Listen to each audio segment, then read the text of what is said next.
Hello students, how are you all? I hope you all are doing well. Today we will discuss a new chapter, brand new chapter. So I am your physics teacher. I am Prithvi Raj. I am going to teach today your chapter number 3, synthetic fibers and plastics. Synthetic fibers and plastics. Before that, I hope you all are doing well. You are not coming out, okay, for unnecessary reasons, and you are completing your homework time to time. In our last class we have completed up to friction, and we have learned a lot of things about friction, drag and all. So in this class, students, we will learn about synthetic fibers. Basically this chapter is connected with your 7th class books, where you might have read about your concept called fibers like wool and your silk as natural fibers. Wool, silk and all you have read. There you have read natural one, here you will read synthetic one. This is 8th class, so let's get started. You know that clothes can be made from natural fibers such as cotton, silk and wool. You also learned how they are prepared. Sweaters, shawls, saris, okay. Lot of stuff can be made out of natural fibers. What are natural fibers, students? Natural fibers are those who are prepared from nature. This is an idea which I have to give you. So natural fiber, who are they? They are silk, which are prepared from silk moth, and your what? Wool. These are the two things which you call as natural fiber, because you are getting it naturally. Wools from silk and silk from silkworm, that is silk moth. You are getting both of the things from that, right? Okay. In this chapter we will learn about some synthetic fibers. For this we will do one activity which I think help you all. We wear a variety of fabrics in our daily life. Are all of our clothes made of natural fibers? Students, in our daily life we wear a lot of kind of stuff. Somebody might have like track suits, jackets, okay, nice what you call salwars, as well as your scarves. Do you think everybody, like each and everything, are made up of pure wool and cotton, or you can say these are made up of silk only? No, students. Half of them are made artificially. Half of them are coming out from artificial compounds. So what are those? So we will make one table at our house, and we will see are these things are natural or not. You need to form a table, okay.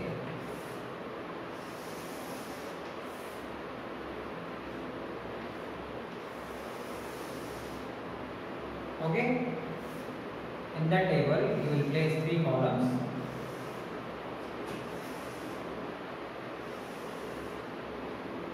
You need to place 3 columns, and in the first column, you need to write natural fibers from plant.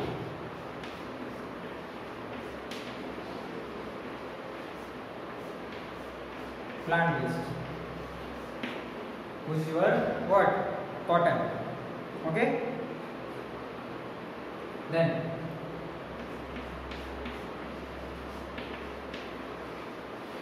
natural fiber from animal. What are they? Wool and silk. Friends, cotton, you know, cotton as well as I think 2-3 things are there. You can get it from plants, and from animals we are getting what? We are getting wool and silk. And last one, what? Synthetic fibers.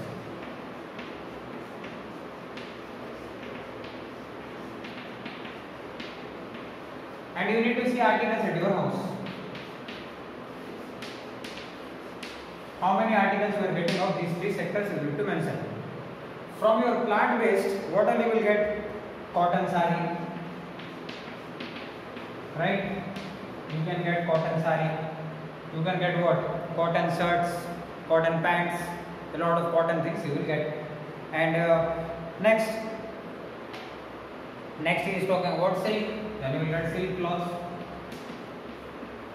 Same silk sari. Okay, then silk jacket or whatever. Mostly this is for women. And yes, boys also using. Mostly for women. But what about synthetic fibers? Oh, lot of stuff will come. Boots, toothbrush, okay, boot, toothbrush, plastic bottles, okay, plastic bottles, then your what you call jackets, okay, then you can track suits, swimsuits,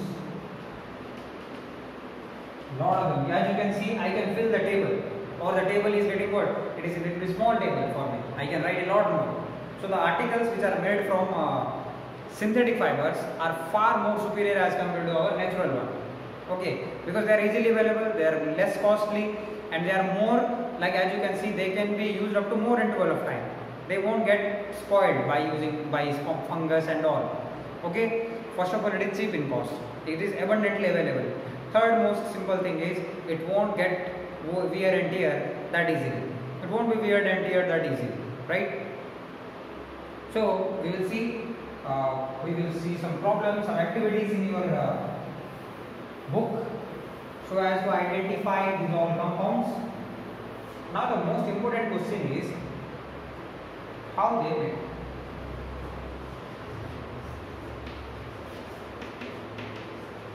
What is a synthetic fiber?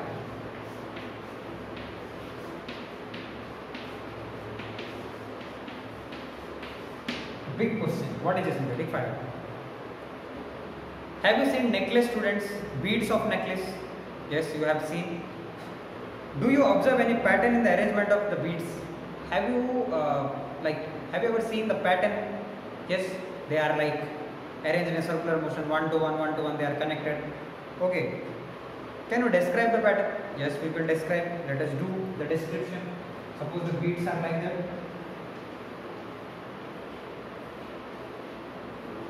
Then here one large pendant will be there.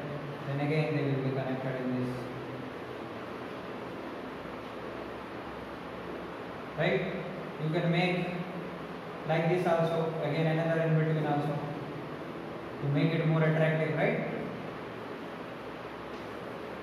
As you can see, these beads, their shape is different, but they are interlocked and they are connected with one another to form a different kind of same long chains. Now we will see for activity number 2, beads and paper clips pattern. So here the activity number 1 just asking you some questions. In activity number 2 he is showing you beads and paper clips. Students, what is paper clip? You can see this kind of things, right? Paper clip compound, like a paper clip. Yes. So just we need to connect paper clips, or we can connect beads. Whatever you deem to fit necessary, you can do that. In both of the cases, as you can see, they both are very small. They both are very small. But when they are connected, they are forming a long chain, and that long chain is giving us different kind of shape. We can make it bracelet. We can make it what you call necklace. And some persons are like, most of them are using in the waistline as well as in your what? In your feet, right? All of them we are using beads of small, maybe of precious metals, maybe of diamond, maybe of lot of things, or maybe of normal plastics. Here what is happening? They are small, but they are forming a long chain by following a particular format, okay, and giving you a particular shape. The same manner, as you can see here, each bead, how they are arranged by themselves, forming a long chain. The same manner in a synthetic fiber, what? Monomer. What it is?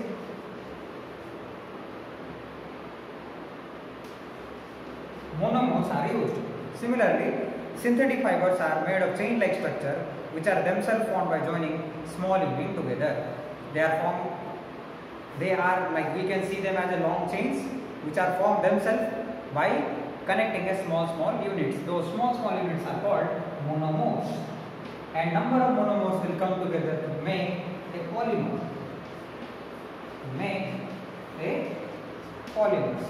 And these polymers are very useful for us. Yes, they are very useful for us, and because of those polymers we are getting synthetic fibers, and a lot of polymers will come together to make a huge chains, and those compounds will come in contact and we can see them clearly. So unlike natural fibers, synthetic fibers are made up of petroleum based chemicals. They are made naturally but these things are made like petroleum products and all. And what it is saying, petrochemicals are subjected to various chemical processes to obtain synthetic fibers, and these petrochemicals are going through various chemical processes so that we can obtain a small fiber. Okay, due to this they called synthetic fibers or artificial fiber. So students, these petroleum products, although coming from nature, they are following several artificial processes. By following these artificial processes, we people are getting this what you call fibers. So that is why these plastic fibers or these polymer fibers are called as synthetic fibers or artificial fibers. How do you know what does polymer means? What does polymer mean? Poly means many and mer means part. Poly means many, mer means part. The word is derived from Greek, so we can say polymer is a structure made up of many small repeating units. As compared to Greek book, Latin book, poly means many, more means units. Many small units come together to make a chain is called as your polymers. This is very easy to understand. So students, now we have some questions. I hope you can solve. What made the human beings to search for the alternative for natural fibers? And which fiber source is not exhaustible and why? Okay. Two questions he asked. One I'll answer, other one you need to find out. First question is, what made the human beings to search for the alternative for natural fiber? First thing is, we cannot degrade nature as fast as we can, because lot of places cottons we cannot grow. At lot of places we cannot get sheeps or silkworms, and this is not a simple process that you can easily yield it. It takes time. It takes natural time. A sheep is yielding its all part. It takes a lot of time, right? We need to wait. We cannot make compounds out of those naturally. So this is the first reason. Second reason, the compounds made from these all things are connected with subject to some of the risks, that it won't be longer, like it won't long last. It is not long lasting simply, and it is very costly, because the maintenance of silk, these all also comes with a price, so it is very costly. And again, another important thing is, they can be easily like burned. They can be easily what you call wasted by bacteria or by microorganisms like fungus and all. Okay. So this is the problem. And which fiber source is not exhaustible and why? Which fiber source is not exhaustible and why? I hope you people will answer me, or if you cannot answer, I will answer in the next class. I want this answer in the comment section. Okay. So students, in this class what we have read, we got a little bit idea about our what you call synthetic fibers. What are those synthetic fibers? Like natural fibers, first cotton as well as I'm forgetting some names, like which you call jute fiber. Yes, jute fiber, cotton fiber. These are things we are getting from nature. And silk moth, that is silkworm, we are getting it from nature as well. And sheep, that is we are getting wool from it. In wool also we have read several type of wools, that is your coarse bead wools and the fine wools. Wools comes with costly, from high cost to low cost. Llama, alpaca wool, Kashmiri goat wool, yak wool, a lot of kind of, then your camel wool, a lot of kind of wools are there which are giving us different kind of products. The same way silk comes with different kind of products which we are using. And we have made one table by looking into the products which are kept in our house, and we have made one table. The products come from plants naturally, the product comes from animal naturally, and the product comes from lab, which is artificially. And we can see the list of artificial things are getting bigger, getting like larger and larger. Number is getting larger and larger, whereas this one is getting smaller. Why? Because these all compounds can successfully replace these compounds in terms of cost, in terms of longevity, and in terms of satisfaction, everything, the work ethics as well. So, and we have learned and we have got an idea about polymer. How polymer is formed?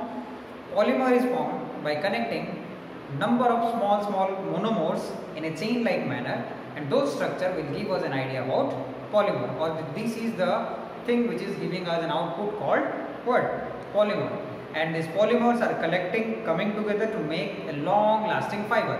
And students, synthetic fibers are called synthetic fibers because the products which we are getting from nature are based on petrochemicals, and these petrochemicals should go through several processes from the nature, and this nature based products and this nature based things should go under so many chemical like on artificial stages. That is why we will call them as artificial fibers. And this is the end of our session. In our next class, students, we will learn some synthetic fibers, how do they made, from where they came, and how we will be able to use them. Until then, bye bye.